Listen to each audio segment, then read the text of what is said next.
Installez-vous. Installez-vous, mesdames, messieurs. Installez-vous. Normalement, on attend une quatrième personne. La voici. Installez-vous.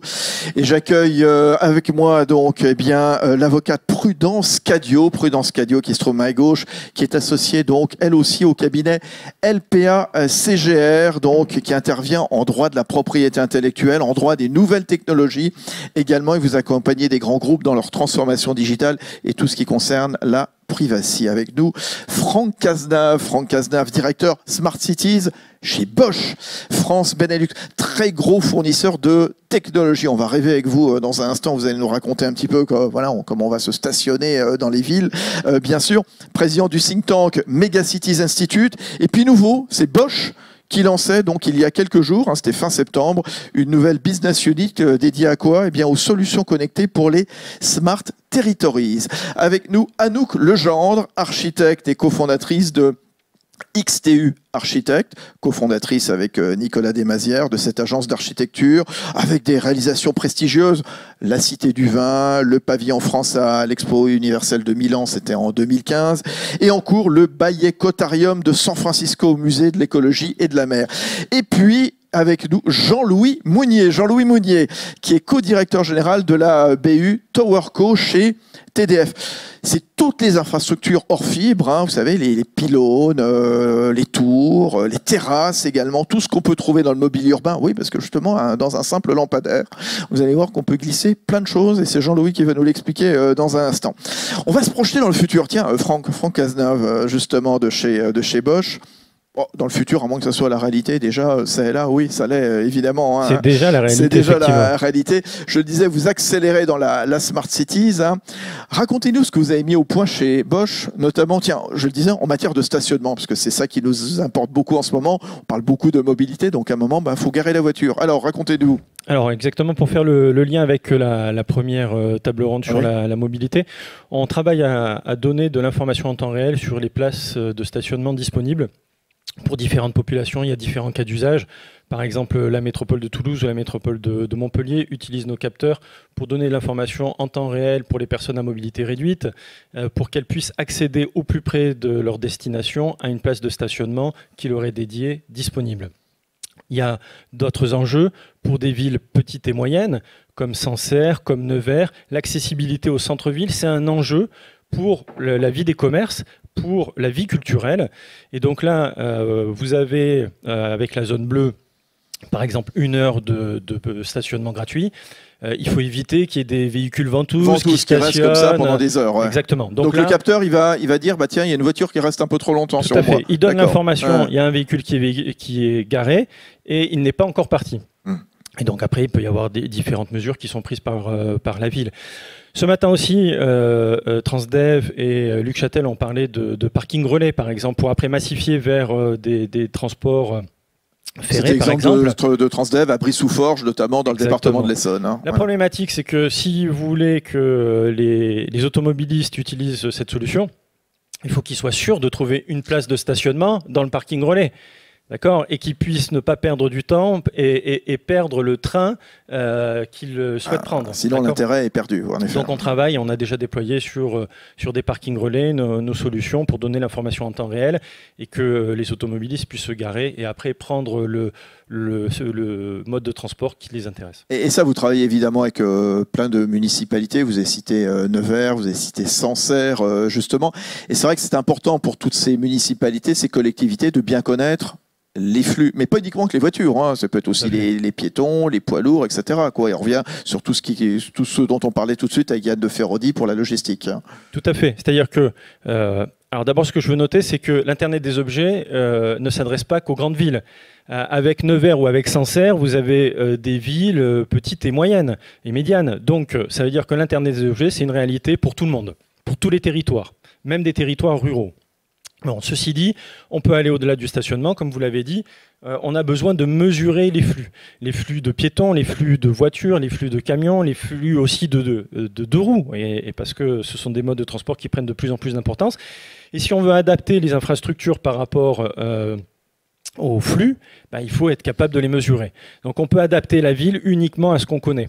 Donc là, nous avons des solutions avec des capteurs optiques qui permettent de comptabiliser les différents types de véhicules et de remonter en temps réel ces informations. Et ça marche par exemple aussi si une mairie veut installer un magasin éphémère, par exemple. Tout à fait. Savoir si c'est le bon endroit, si c'était la bonne idée quelque part. Est-ce qu'on va réussir à calculer le nombre de piétons grâce justement à tous ces capteurs? Exactement, avec nos capteurs, sur une entrée par exemple de métro, une bouche de métro, on est capable de mesurer le flux entrant et sortant, donc de savoir exactement combien tous les jours, à quelle tranche horaire, quels sont les flux.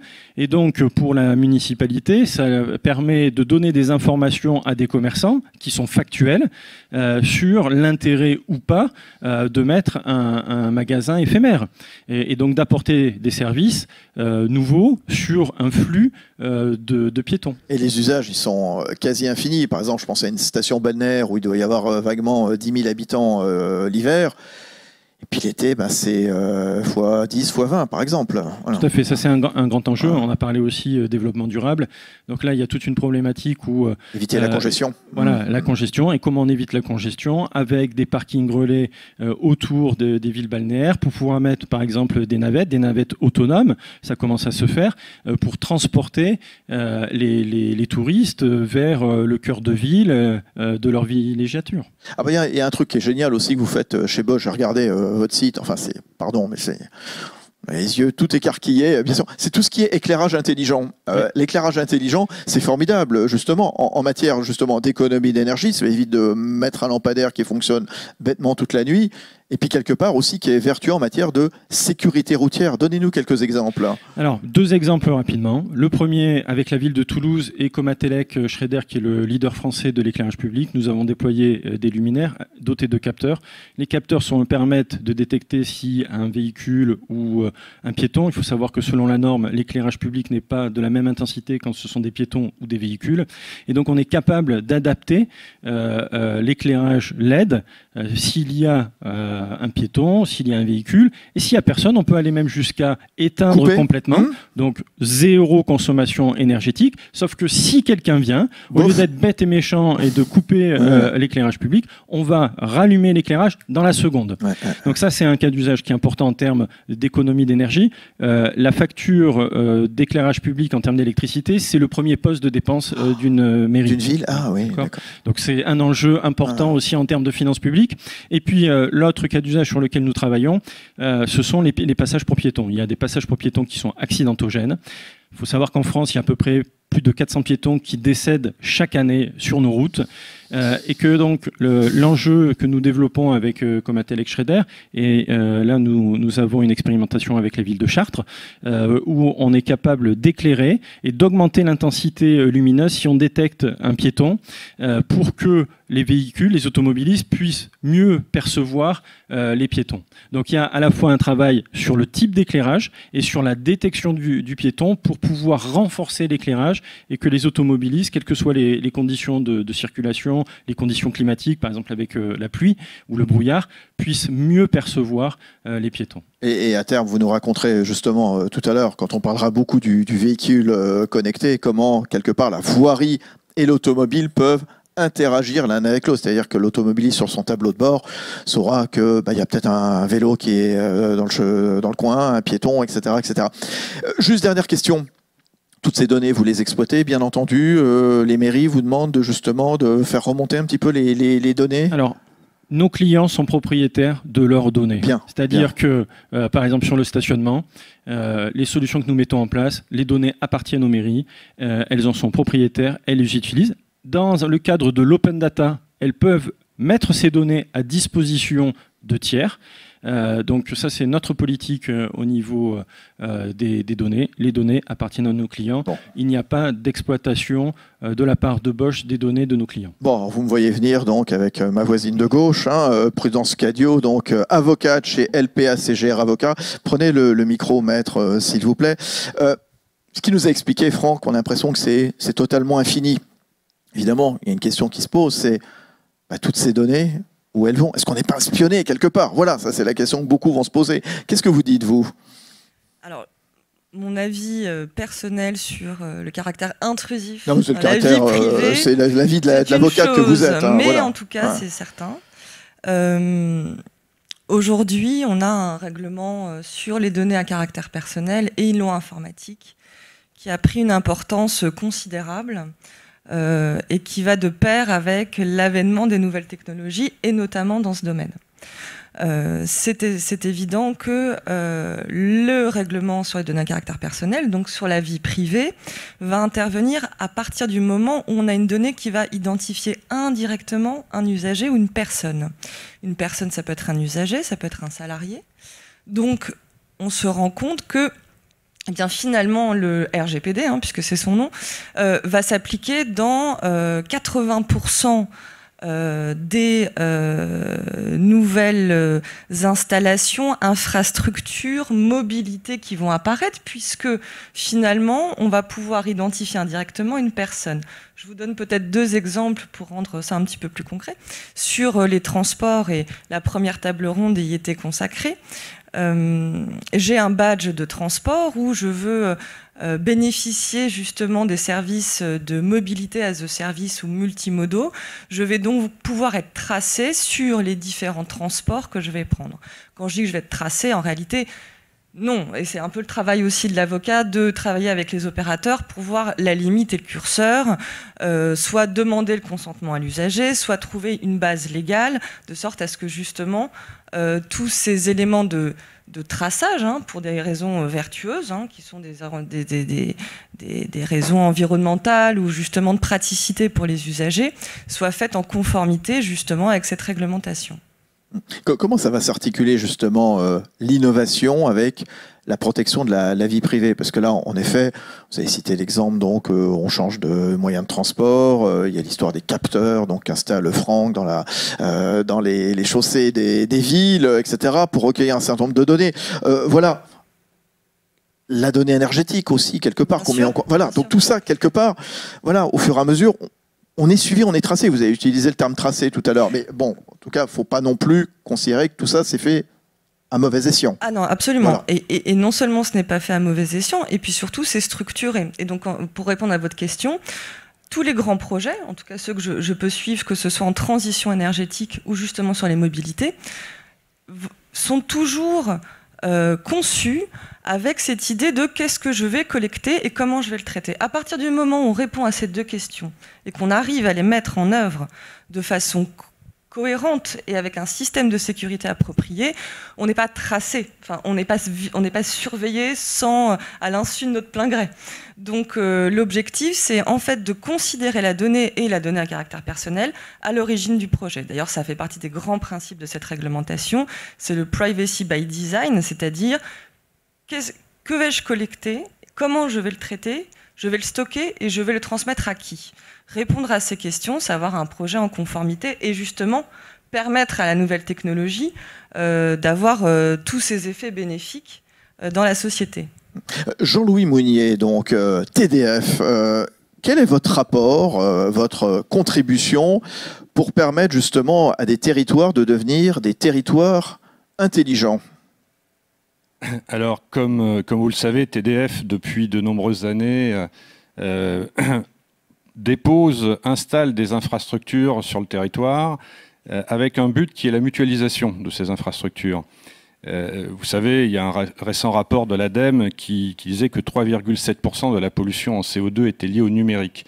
Donc pour nous, ce qui est important, c'est de travailler sur cette mutualisation et d'apporter aux collectivités une capacité à la fois dans la construction de leur réseau, c'est-à-dire où positionner les services, la nature des services, et puis derrière, de les collecter et d'offrir une plateforme, un socle technologique, numérique, pour lequel les données, ce sont eux les propriétaires. Je rejoins tout à fait ce que disait M. Cazenave tout à l'heure. Pourquoi? Parce que si l'on veut donner confiance à la fois aux collectivités, mais aussi aux usagers du développement et de l'intensification de ces nouveaux usages, eh bien, on doit apporter à la fois ces garanties en termes de sécurité. Et nous, depuis des années, exploitons des réseaux critiques. Donc on sait ce que cela signifie, aussi bien en termes de protection des accès, en termes de protection des données, mais aussi pour que finalement ces collectivités puissent mutualiser leurs efforts. Et ça, c'est un point important, et on l'a vécu par exemple récemment avec des villes comme Vichy ou Arras. Vichy notamment dans le programme Cœur de Ville déployé avec la Banque des Territoires, justement pour travailler sur l'agrégation en fait des différentes possibilités, technologies, faire en sorte que de rendre un service, par exemple, en centre-ville, avec du Wi-Fi et des technologies LoRa pour faciliter l'attractivité et redonner vie aux centres commerciaux, enfin aux artisans qui étaient dans le centre-ville. Et puis tout cela prolongé jusqu'aux gares. Et nous avons un partenariat avec SNCF Gare et Connexion, justement pour travailler ce prolongement et cette continuité de service que l'on peut apporter aux collectivités. Et quand vous parlez de mutualisation, c'est une façon aussi de mettre un petit peu de cohérence quelque part dans tous les dispositifs existants, quelque part, vous regroupez. Alors exactement. En fait, certaines études disent que d'ici 4-5 ans, il y aura sur la planète entre 50 et 60 milliards d'objets connectés. Bon, ça fait réfléchir, on ne se rend pas compte. Mais tout cela, ça veut dire derrière des usages, des services. Et si finalement chacun développe sa propre verticale, d'abord pour une collectivité, la difficulté, ça va être de les agréger, de faire interagir les données éventuellement pour pouvoir apporter le meilleur service aux usagers, rechercher des économies. On parlait tout à l'heure de la consommation énergétique. Mais aussi d'essayer de rationaliser ce que je vais appeler la frugalité numérique de ces différents usages. C'est-à-dire que finalement, si on arrive à unifier, à donner un peu plus de cohérence, voilà, on mettra quelque part tous les œufs dans le même panier, ça ne sera pas dispersé, il y aura cette notion un petit peu d'économie d'énergie, de frugalité, voilà. Et comme le soulignait tout à l'heure l'exemple de Monsieur Cazenave, par exemple sur un lampadaire, oui. Vous pouvez imaginer des objets connectés à multi-usages et non pas développer ici et là en fonction d'une politique municipale un usage aujourd'hui et puis dans la mandature suivante un autre usage. En fait, ce sont des dépenses très importantes. Donc ça nécessite effectivement d'intégrer l'infrastructure dans la réflexion de l'architecture urbaine. C'est-à-dire que votre matériel, finalement, on va plus le voir forcément autour. Alors bon, on connaît tous la tour de Romainville, donc dans le département de la Seine-Saint-Denis, dans l'est de Paris, qui est un peu emblématique de TDF. Bien sûr, vous représentez Jean Aumonier, on voit bien toutes ces antennes qui fleurissent un peu partout. Quelque part, vous allez cacher quelque part, enfin façon de parler, bien sûr, intégrer ça dans le paysage urbain de façon beaucoup plus harmonieuse. Alors le but justement, ce n'est pas de le cacher. Pas de le cacher, mais voilà, enfin, en tout cas, on a compris. En fait, aujourd'hui, on voit bien au travers des différents débats sur les réseaux que le sujet des nouvelles technologies peut poser des interrogations, on le voit avec prudence, poser des craintes. Donc le but n'est pas de cacher. Au contraire, le but c'est d'être pédagogique, d'apporter des éléments concrets et puis de travailler de concert avec bien évidemment les élus, avec les architectes spécialistes dans l'environnement, avec les spécialistes de mobilier urbain, de manière à pouvoir intégrer ça de façon harmonieuse. Et lorsque cela se fait, ça peut se faire de façon intelligente et économique au sens du développement, parce que connecter un objet, c'est pas très compliqué de pouvoir l'installer, mais par contre, c'est très coûteux de pouvoir le connecter et le raccorder. Il peut avoir besoin d'énergie, il peut avoir besoin de débit, et c'est pour ça qu'on a aussi besoin de technologies comme la 5G pour permettre justement d'absorber toute cette capacité. Elle va jouer un peu un rôle d'agrégateur, cette fameuse 5G là, qui commence à arriver, Jean-Louis Mounier. Alors, la 5G va clairement jouer un rôle d'accélérateur et d'agrégateur. La problématique avec ces milliards d'informations qui vont circuler, c'est la capacité à pouvoir les transporter et à pouvoir les traiter dans un temps rapide. Tout à l'heure, on parlait des véhicules connectés, voire des véhicules autonomes. La réaction doit être de l'ordre de la milliseconde si on ne veut pas avoir de problématiques de comportement du véhicule ou d'accident. Donc la 5G apporte cela, elle apporte la capacité à massifier, la capacité d'intégrer les objets connectés, de pouvoir traiter 10 fois plus d'informations que n'en traitent aujourd'hui les technologies actuelles. Donc ça permet effectivement d'accélérer cela et puis d'agréger ces technologies, puisque l'Internet des objets est natif, par exemple, dans la norme 5G. Et puis ça permet effectivement d'apporter plus de rapidité, plus de sécurité et de débit pour permettre justement de gérer ce rôle un peu d'agrégateur de toutes ces technologies aujourd'hui qui se développent. Et la France, au travers de la French Tech, ne manque pas d'idées et de solutions pour justement apporter auprès des différents utilisateurs et des collectivités des solutions. Et donc cette notion d'agrégation, elle est double, à la fois par la technologie et puis par la plateforme socle qui permet justement de collecter, d'agréger ces objets. Et ça, c'est un point important parce que derrière, il y a un sujet de souveraineté des données. Les municipalités avec lesquelles nous travaillons, certaines hébergent leurs données sur nos centres, nos data centers de proximité. C'est un élément assez important pour permettre justement de rassurer aussi sur l'usage et la localisation de ces données. Un mot justement, l'œil, enfin l'expertise de l'avocate Prudence Cadio. Oui, non, pour rebondir sur ce que vous dites, effectivement, il y a l'enjeu de sécurité des données, au-delà de savoir comment on les collecte, comment on les traite, est fondamental parce qu'aujourd'hui, l'un des risques majeurs avec la digitalisation, c'est le risque de cybersécurité. Peut-être qu'on y reviendra, mais avoir une conscience de conserver l'intégrité des données, de ne pas pouvoir se les faire usurper, et je pense que pour les collectivités, c'est un enjeu majeur. Et aujourd'hui, d'un point de vue juridique, une problématique qu'on rencontre de plus en plus souvent avec la renégociation des contrats sur les systèmes d'information pour garantir la robustesse, autant que faire se peut, justement des hébergements des données. On va parler de la voiture autonome dans un instant. Anouk Legendre, juste le regard de l'architecte sur ce que disait tout de suite Jean-Louis Monnier. On reparlera évidemment de comment on va concevoir les bâtiments à terme, et notamment avec tout ce concept de végétalisation dont vous êtes une spécialiste, mais sur l'acceptation et l'installation de tout ce qui est matériel numérique à l'intérieur des immeubles. Ce que disait Jean-Louis Monnier, de plus en plus, où il travaillait des architectes, c'est ce que vous nous disiez justement. Comment est-ce qu'on conçoit maintenant, comment est-ce qu'on intègre cette dimension donc technologique quand on construit un bâtiment? On essaie de la rendre invisible parce que on n'habite pas dans de la technologie, on habite dans des espaces. La technologie, on l'aime beaucoup, mais on veut pas trop la voir, c'est ça, quoi, quelque part. En général, ça se voit pas, oui, en effet. Nous, architectes, on considère que on n'habite pas dans de la technique, on habite dans des lieux. On habite dans des lieux où il y a de la lumière, où on peut sortir dehors, où on peut avoir assez d'espace pour être avec ses enfants. Et donc la technologie, on lui demande de ne pas être trop visible. Et on essaie aussi de la calibrer au minimum. Alors bon, ça va peut-être pas vous plaire, mais notre souci à nous, architectes engagés dans l'environnemental et dans l'écologie, c'est vraiment d'économiser la ressource.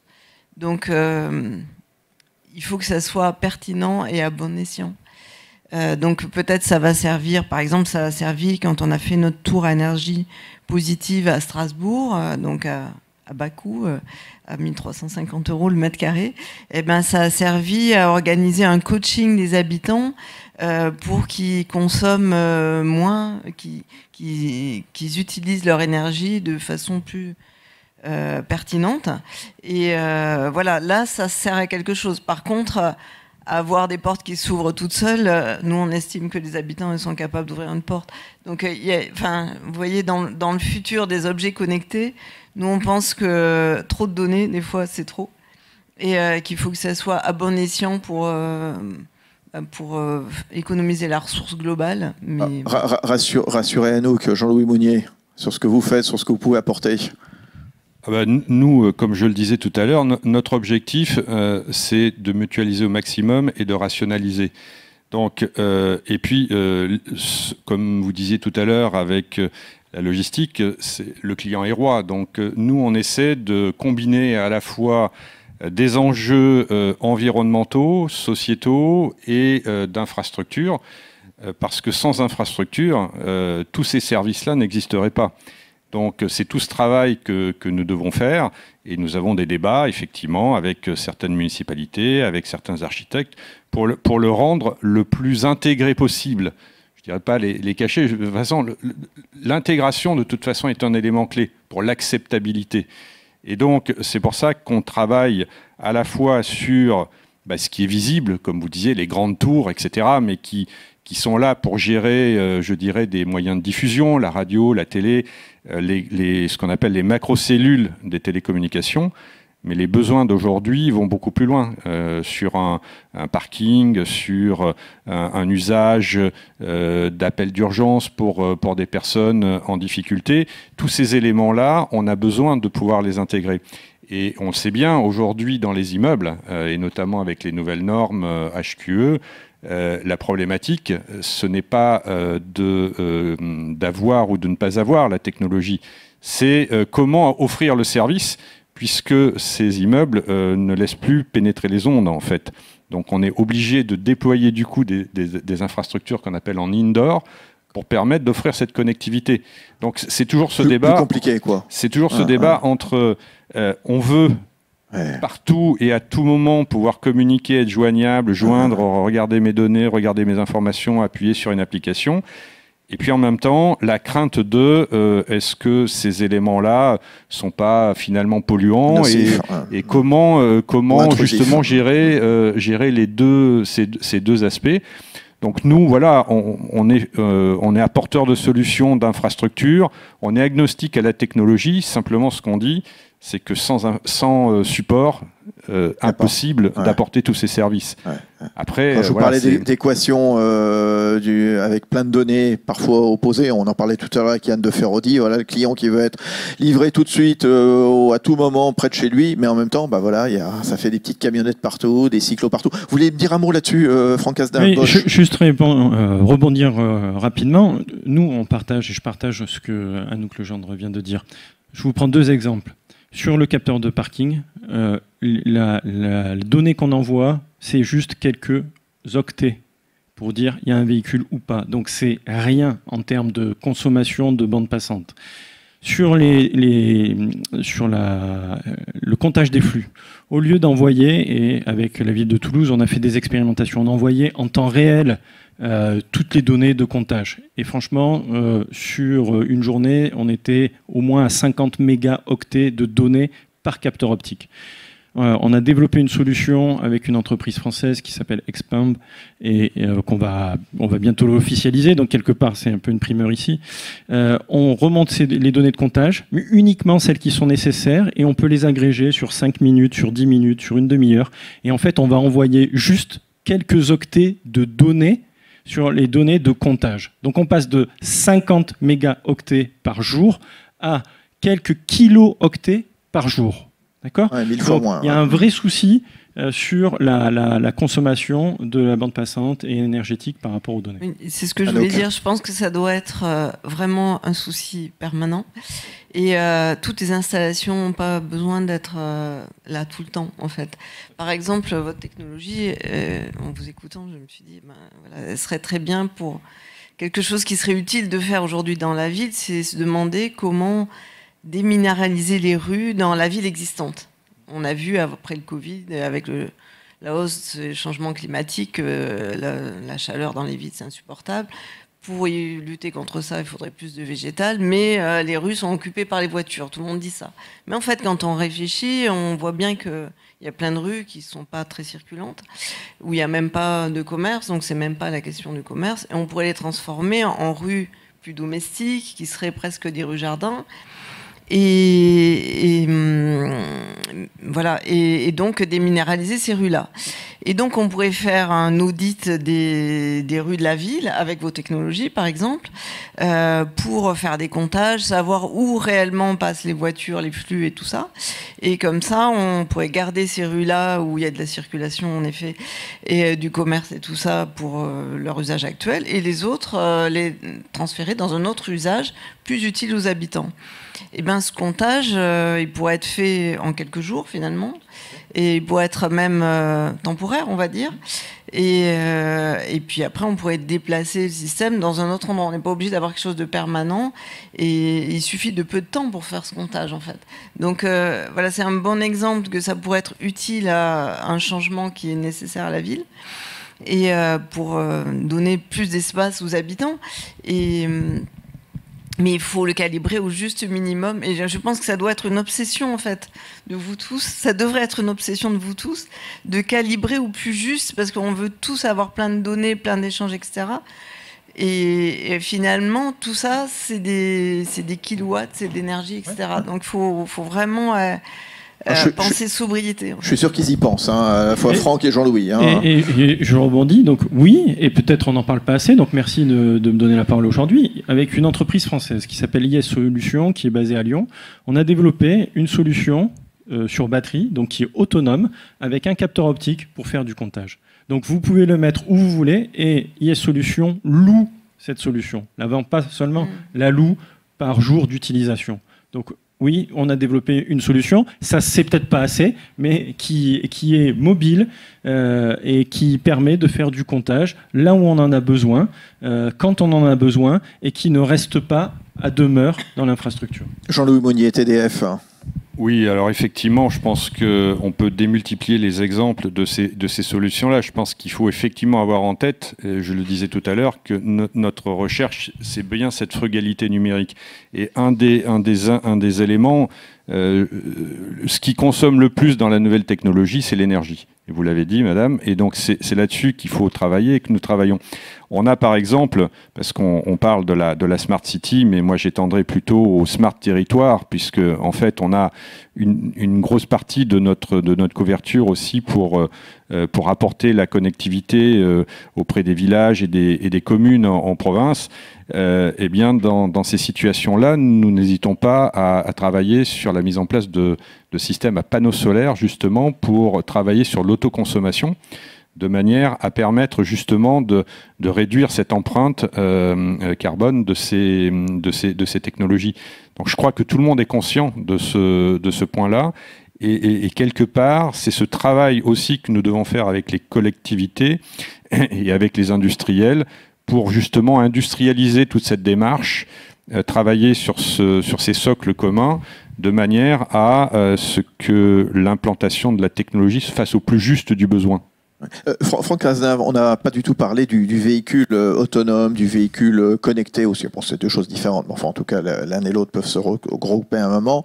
Qu'est-ce qui va nous apporter, justement, dans toute cette problématique sur laquelle on est depuis maintenant 1h30 ? Alors, le véhicule autonome va apporter beaucoup, à la fois sur le transport de marchandises et de personnes. Aujourd'hui, ce qu'on voit, c'est qu'il y a de l'autosolisme. On a 1,1 passagers par véhicule.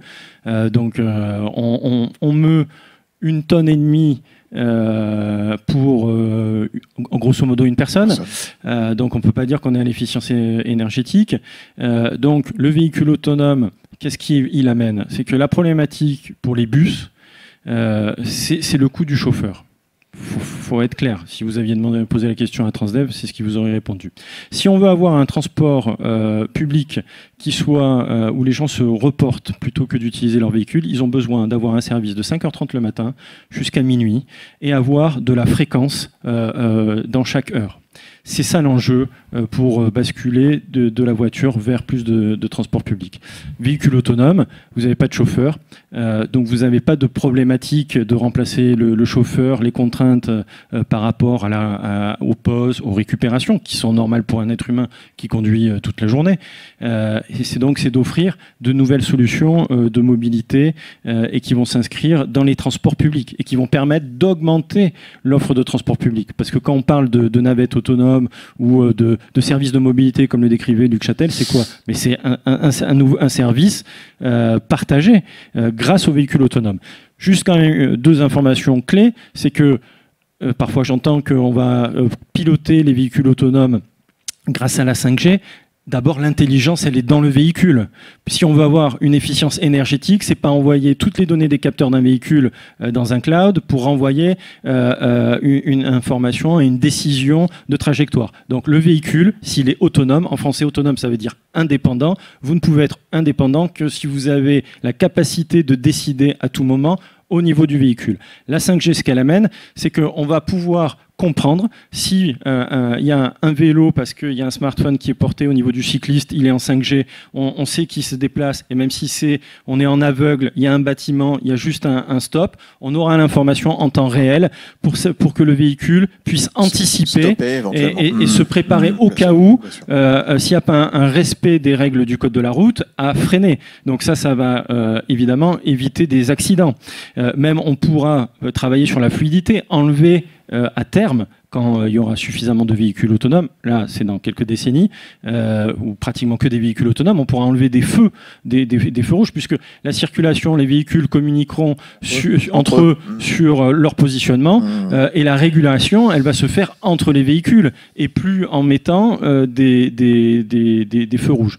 Donc c'est ce qu'on va gagner. Et ça arrive quand même assez vite. J'ai écrit une tribune dans un autre quotidien sur l'Allemagne. Dès 2022, on passe à l'échelle en Allemagne, en Europe. Ils sont plus en avance que la France ? Oui, il faut le dire clairement. Donc oui, à la fois au niveau normatif, au niveau de la loi, et aussi au niveau des technologies. Il faut dire que quand même les plus grands équipementiers mondiaux sont allemands. Il n'y a pas seulement Bosch, Continental, ZF, non mais pour seulement parler de Bosch. Bien sûr. Et puis parmi les plus grands constructeurs automobiles aussi en Allemagne. Donc il y a un écosystème qui va vite et qui a compris qu'il fallait réagir par rapport à 2 autres grandes puissances, que sont les États-Unis et la Chine, qui investissent massivement sur le véhicule autonome. Et le véhicule autonome, il est déjà déployé avec des cas d'usage aux États-Unis et en Chine. Vous travaillez sur le véhicule autonome ou pas TDF ?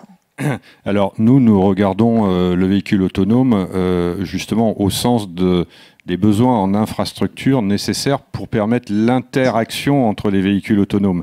Comme le soulignait M. Cazenave, le sujet, c'est pas de pouvoir déverser en temps réel des milliers de données et de les capter. On comprend qu'en termes énergétiques et en termes de fonctionnement, c'est pas viable. Par contre, la capacité d'interagir avec l'écosystème et les autres véhicules de l'environnement, nous travaillons dessus, et notamment avec l'Institut VDCOM, qui est un institut de transition énergétique, dans lequel sont regroupés les constructeurs automobiles, des opérateurs, des fournisseurs de solutions, justement pour tester ces modèles. Et nous apportons notre savoir-faire en termes d'infrastructures télécom et en termes de moyens de computing, comme on dit, c'est-à-dire ce que la 5G peut apporter aussi, ce qu'on appelle le edge computing, c'est-à-dire la capacité de pouvoir traiter des informations en temps réel au plus proche de l'usage.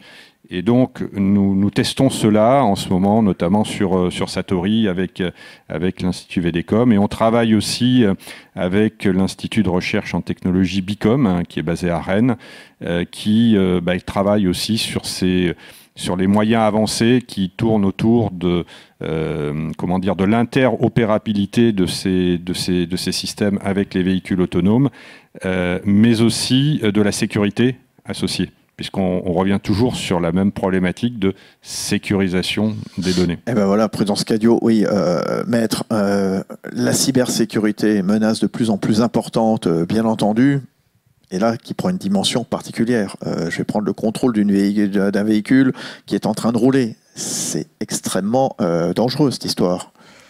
Alors effectivement, le risque cyber prend des allures un petit peu différentes et devient de plus en plus concret dans notre vie. plus nous avons de technologies embarquées, en fait c'est ça, plus nous avons de technologies embarquées, plus nous avons de risques de cyberattaques.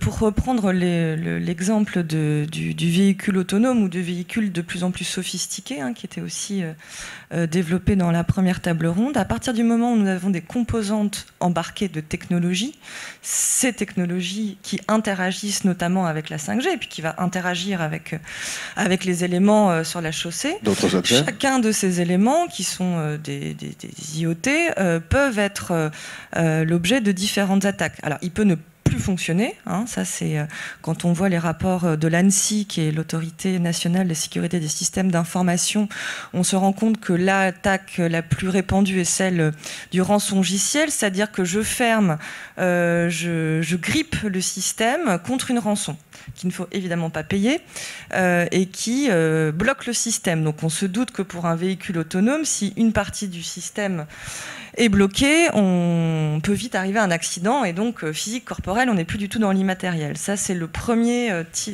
type de cyberattaque. La seconde, c'est effectivement une manipulation, alors intentionnelle ou pas, on va dire intentionnelle puisqu'on est dans de la criminalité, serait de contrôler à distance justement cette interaction. Et là, c'est de provoquer de façon intentionnelle, par exemple, des accidents. Donc on n'est pas dans la science-fiction, mais on est vraiment dans des sujets juridiques et techniques qui imposent donc aux opérateurs d'avoir justement cette récurrence et cette attention particulière et constante sur la sécurité donc des systèmes d'information. Et ça, franchement, rassurez-nous aussi, on a eu donc l'avertissement donné par Prudence. Ensuite, maintenant, concrétisation. Je le rappelle, c'est ce que j'ai dit en préambule. Le véhicule autonome a toute la technologie pour remplacer l'être humain. L'être humain, quand il conduit, il n'a pas la 5G. Il a ses yeux. D'accord ? Et c'est avec ses yeux qu'il prend des décisions sur sa direction, s'il doit freiner, s'il doit tourner, etc. Véhicule autonome, il fonctionnera de la même manière. On aura un cerveau électronique avec des algorithmes d'intelligence artificielle pour remplacer le cerveau humain. Les yeux sont remplacés par des capteurs, caméras, radars, lidar, etc. Différentes technologies. Je ne vais pas vous assommer sur tous ces capteurs. Mais remplace les yeux. Donc la perception, elle est remplacée. Et le cerveau humain, il est remplacé par un cerveau électronique avec ses algorithmes. Donc l'intelligence est dans le véhicule. Les informations qui viennent en dehors du véhicule sont complémentaires pour ce qu'on appelle étendre finalement la vision du véhicule. Oui, c'est-à-dire que voilà, c'est important de le rappeler, Franck Cazenave, le véhicule autonome, il sera vecteur aussi de sécurité routière, il sera vecteur de transition de numérique, écologique, enfin voilà, c'est beaucoup d'avantages. Évidemment, il faut contrecarrer cette cyberattaque dont nous parlait très justement Maître Cadio. Et sur le volet cybersécurité, c'est clair, nous y travaillons tous collectivement parce qu'il y aura un point d'accès au niveau du véhicule avec Internet. Ouais, donc il faut être capable de contrôler les données qui sont envoyées et échangées avec le véhicule, les authentifier, s'assurer de la provenance de ces données et de la pertinence de ces données. Donc les enjeux sur la cybersécurité, ils sont clairs et partagés. Alors un mot, j'ai 2-3 questions à vous poser à nous, Legendre, sur la ville durable, ce que vous faites aussi. Allez-y. J'avais juste une petite question. Allez-y, profitez-en.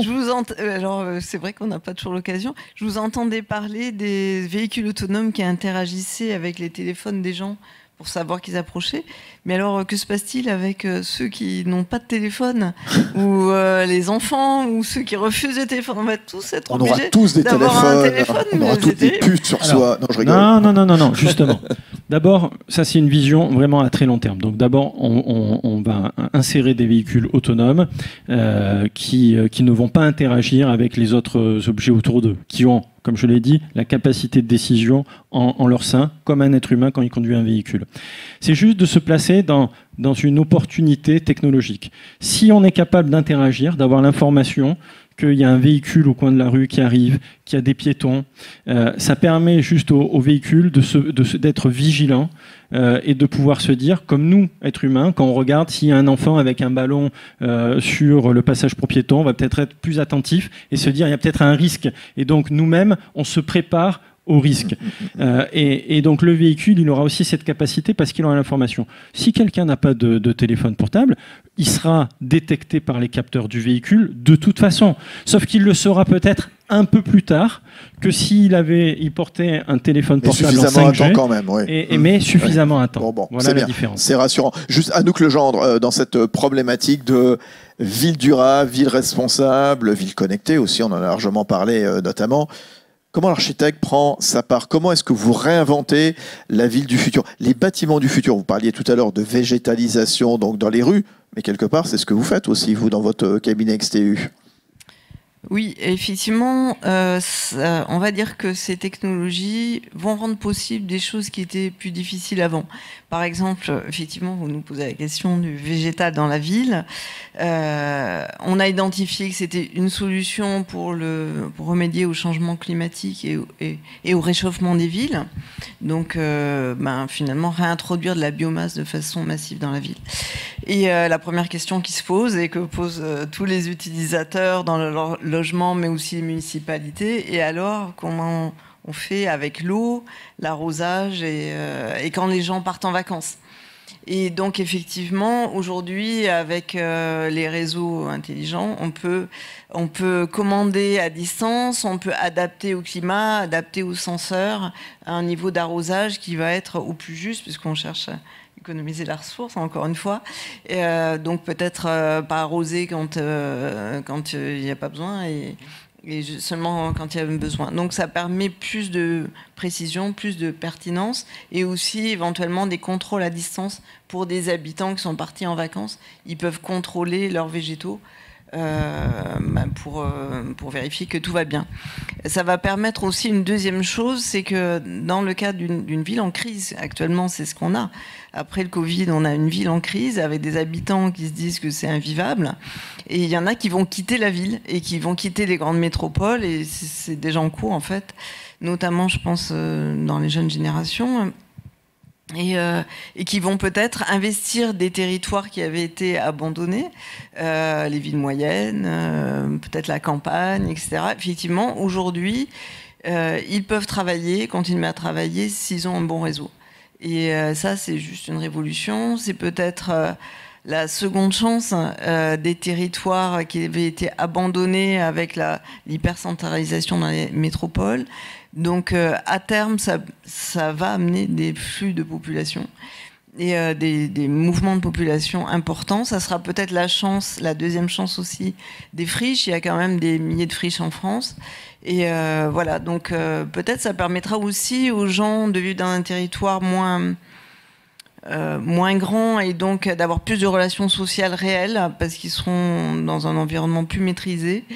Et voilà, c'est vraiment intéressant. Le mot de la fin, ça sera avec vous, Jean-Louis Monnier, totalement inspiré par ce que disait tout de suite Anouk Legendre, quelque part la tech, aussi outil de lutte contre la désertification des territoires. Vous évoquiez tout à l'heure votre collaboration avec la Banque des Territoires, filiale de la CDC, justement avec ce projet Cœur de Ville sur 220 ou 221 villes moyennes, peu importe. C'est ça, justement ?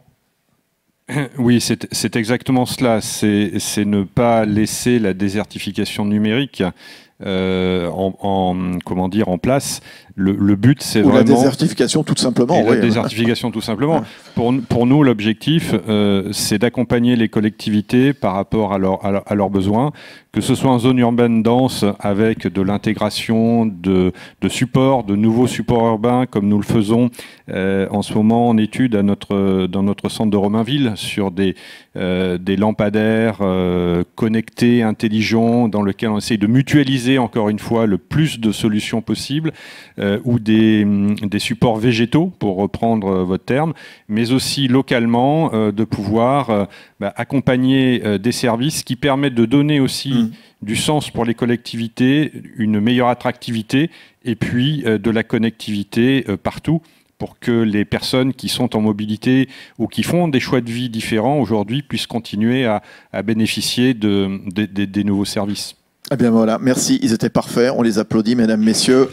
Jean-Louis Monnier, co-directeur général de la Business Unit TowerCo, donc chez TDF, Anouk Legendre, donc cofondatrice du cabinet XTU, cabinet d'architecture. Franck Cazenave, donc avec nous, donc de chez Bosch, directeur de Smart Cities et puis président du think tank Mega Cities Institute. Et puis l'avocate Prudence Cadio du cabinet donc LPA CGR. Merci à vous, c'était passionnant. On l'a esquissé notamment avec Anouk Legendre il y a une poignée de secondes. Bien sûr, on va y revenir dans le détail. Bâtiments et villes durables, quels sont les nouveaux grands enjeux? Rendez-vous dans quelques secondes.